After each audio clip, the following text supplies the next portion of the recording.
Salam hər kəsə. Bu gün sizinlə ingilis dilindən 9-cu sinif DİM OTK sınaq kitabından qrammatik sualların izahına baxacağıq. Əgər izahla bağlı nəsə sualınız varsa, şərhlərdə bildirin. Hazırsınızsa, keçək ilk suala. Ümumiyyətlə, bu sınaq artikel və isim mövzusunu əhatə edir. Sonraki videolarda da digər mövzuları bir də ümumi sınaqlarda paylaşacağam. Baxaq. Birinci boşluqdan sonra playful puppy gəlib. Puppy sayılan tək isim olduğu üçün artiklını qoyacağıq. İkinci boşluqda isə tərcümədə deyir ki, Jane heyvan mağazasından oynağın balaca bir küçük alıb. Yəni, burada Jane iti hər hansı bir yerdən yox, konkret müəyyən bir heyvan mağazasından alıb. Yəni, müəyyənlik bildirdiyi üçün də ikinci tərəfdə də D artiklı qoyacağıq. Cavabımız da olacaq C bəndi. 14-cü suala baxaq. There is impressive waterfall near village. Birinci boşluqdan sonra impressive waterfall gəlib. Ümumiyyətlə, there is quruluşundan sonra gələn tək sayılan isimlərin qarşısında adətən qeyri-müəyyən artikl işlənir. Yəni, ən artiklı. Həmçinin burada waterfall mənası da şəlalə deməkdir. Tək isimdir. Yəni, tək isimlərin qarşısında da biz ən artikl qoyuruq, ən artiklı. Niyə ən artikl qoyacağıq? Çünki impressive sözü sayt hissəsindən başlayıb. İkinci boşluqda, yəni burada söhbət ümumi bir kənddən yox, şəlalələrin yaxınlığında yerləşdiyi o konkret, yəni müəyyən kənddən gedir. Yəni müəyyənlik bildirdiyi üçün də burada D artiklı işlənəcək. B variantı. 15-ci sualdan davam edək əziz uşaqlar. Deməli, burada düzgün variant seçməyi bizdən tələb edir. Bədləri bir-bir baxaq. Birinci bənddə A Jungle Adventure. İki isim yan-yana gəldi, biz ikinci ismə baxırıq. Adventure-da mənası macəra deməkdir. Tək və sayılan isim olduğu üçün qarşısında artiklı işlətməliydik və düzdür, işlənir.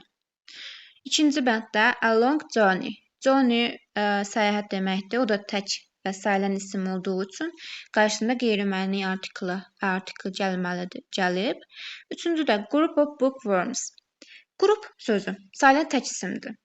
Hani bunun artiklı yoxdur. Deməli, burada artikl olmalıdır. Deyə bilərdiniz ki, bəs niyə bookworms-a baxmadıq? Çünki əgər of varsa, of-dan əvvəlki ismə baxmalıyıq. Digərində yenə police officer, iki isim gəlibsə ikinciyə baxırıq officer-ı. Officer sayılan tək isim olduğu üçün onda qarşısında artikl olmalıydı. Qoymayıblar deyə, bu da səhvdir. Qalır cavabımız 1 və 2. Yəni A variantı. 16-cı sualdan davam edək. Yenə doğru variantda seçməyi bizdən tələb edir. Slice of delicious cake. Yəni, buradakı əsas ismimiz slice sözüdür. Çünki yenə dediyim kimi of-dan əvvəlki ismə baxırıq. Sayılan tək isim olduğu üçün artikl burada olmalı idi. Yoxdur deyə bir səhvdir. Yadınızda saxlayın. Ümumiyyətlə, qayda kitablarında da qeyd olunub. D artikllə işlənən isimlər var. Onları o cəlgəni öyrənin. Same sözü də həmişə D artiklilə işlənir. Yəni, burada Z artikl olmalıydı. Bu da səhvdir. 1-2 səhvdir. Elə 3-4 qalır. Niyəsinə də baxaq. An easy math problem. Problem sözü sayılan tək isimdir. Düzdür, mücəlləd olsa belə sayılan isimlərdən sayılan isim hesab olunur və ən artiklini işlənir, düzdür. Bir şey dediyim sizə. Deyə bilərsiniz ki, niyə burada ən oldu? Yəni, artikl olmadı. Düzdür, biz artikl ismə görə qoyuruq. Məsələn, artikl qoyma səbəbimiz problemdir. Amma yoxsa ən olmasın, ondan sonra gələn isim yaxud sifət, yəni nə olursa ona uyğun qoyuruq.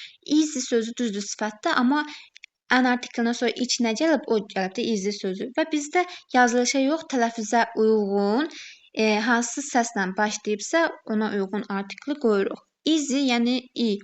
Saytla başladığı üçün də əni qoyduq. 3-ü düz götürdük. 4-də də idea sözü sayılan tək isimdir. Onunla da artikl işlənməlidir. Düzdür, 3-4. 17-ci suala baxaq.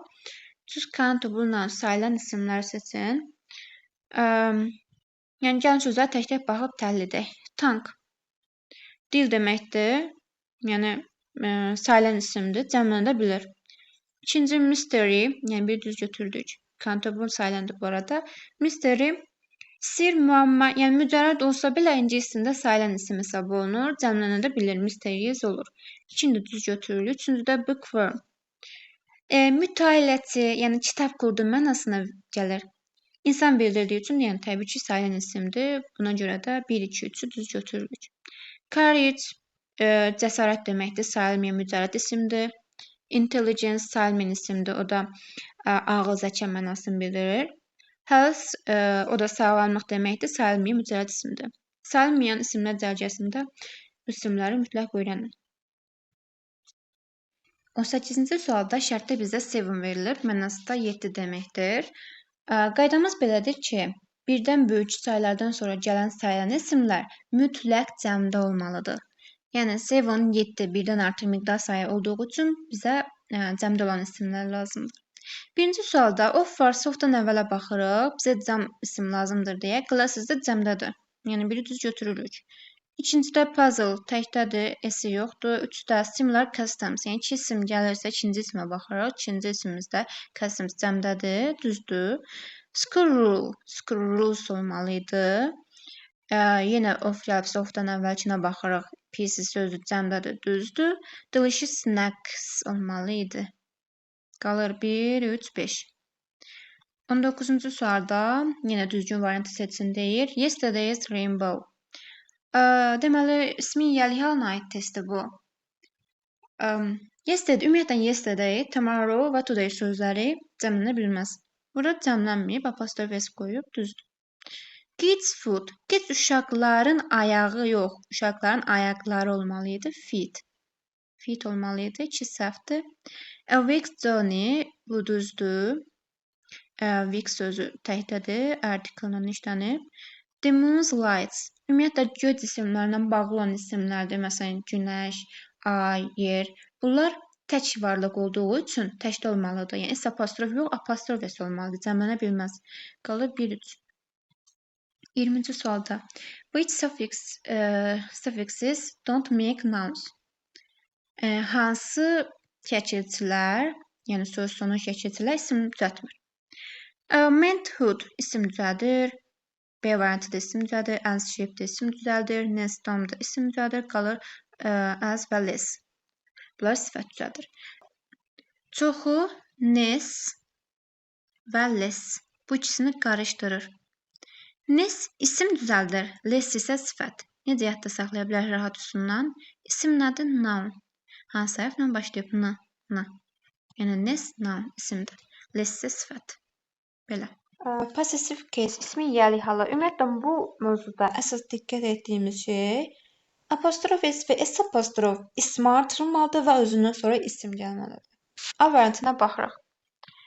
Baxın, burada apostrof s isim qısaldılmışıdır.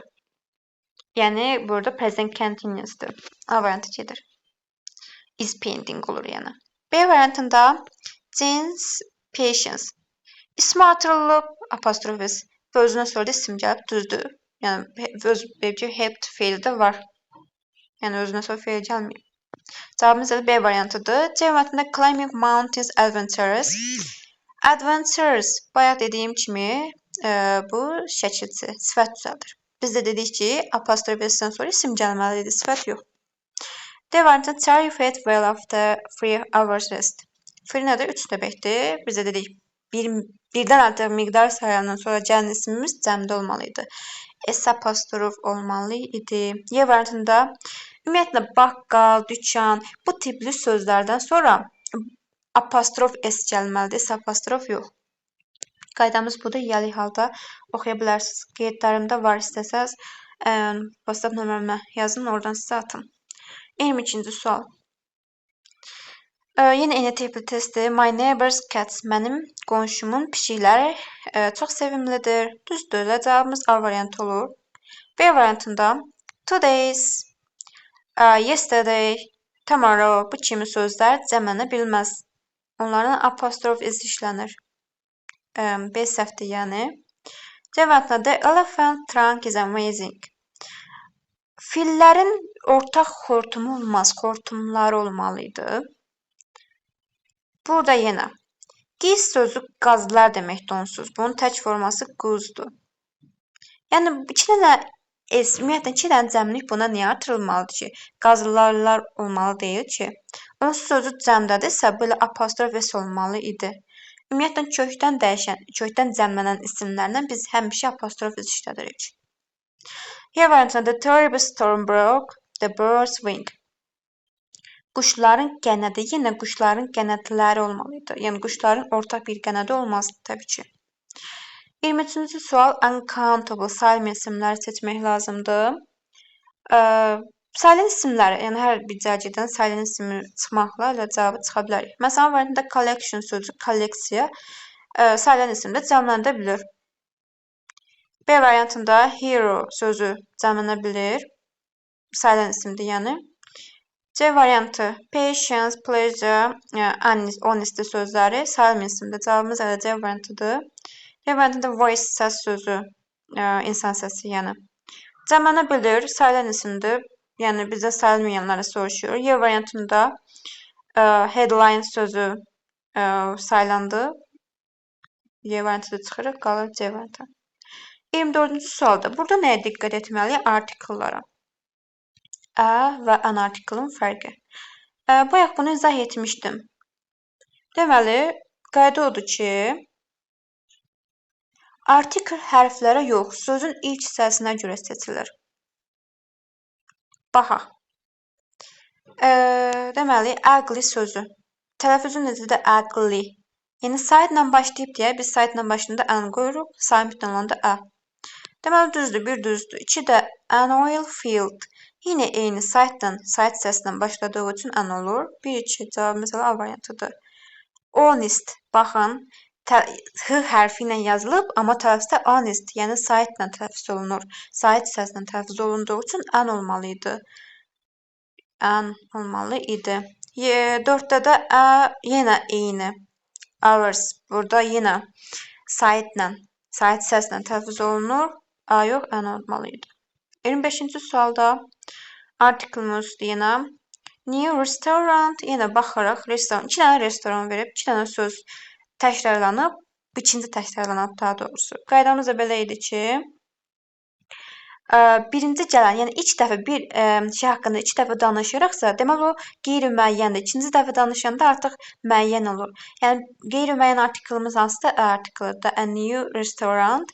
İkinci tərəfdə isə artıq restoranı ikinci dəfə, yəni bəhs edir. Artıq məlum bir restorandan söhbət getmiş olur. Ona görə də ikinci tərəfdə D artikelini qoyuruq. Qeyri-müəyyən artikelimiz D-dir. Bu qədər.